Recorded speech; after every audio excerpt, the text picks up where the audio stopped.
अस्सलामुअलैकुम जनाब फ्रेंड्स, अज साडी मुलाकात जी इन्हें करवा रहे हैं एक दरेश बाबे ने।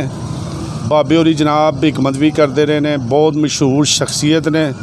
तो 14 अगस्त की तैयारी जी ने भरपूर तरीके नाल कर रहे हैं और इस टाइम छाए ने। और जनाबे अली इन्होंने हिकमत भी की और इन्होंने कौम की बहुत ज़्यादा खिदमत भी की। हुण तुहाडी मुलाकात जी है ना, ये आप दसणगे ये की सी ते किस तरीके नाल आज़ादी मनानी है तो किस तरीके नाल इस कौम नूं जगाना है। शाह जी आप दसो तुसीं। ये सोई हुई कौम है, उधर देखो, सोई हुई कौम है। कन्ना च रूं लैके नक्क च रूं लैके सुते ने।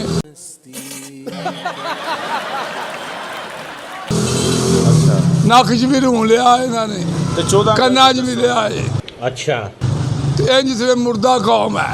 अच्छा, इस कौम नूं जगाण वास्ते, हाँ जी, साडे मुल्क नूं आबाद रहन वास्ते, साडे मुल्क दा परचम लहराण वास्ते सुत्या उठ के बाजा बजाना है। किदां बजाना बाजा बजा के दसो। बाजा बजाओ ना, इधर दसो, दोवें बजाओ।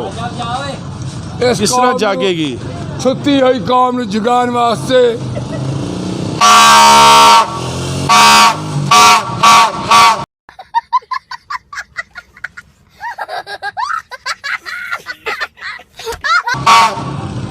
इन्हों सुत्या उठाओ ताकि साडे मुल्क का नाम पूरी दुनिया के उत्ते जीवे जीवे।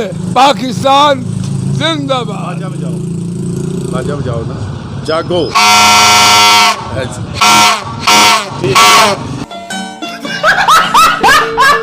जागो जागो जागो।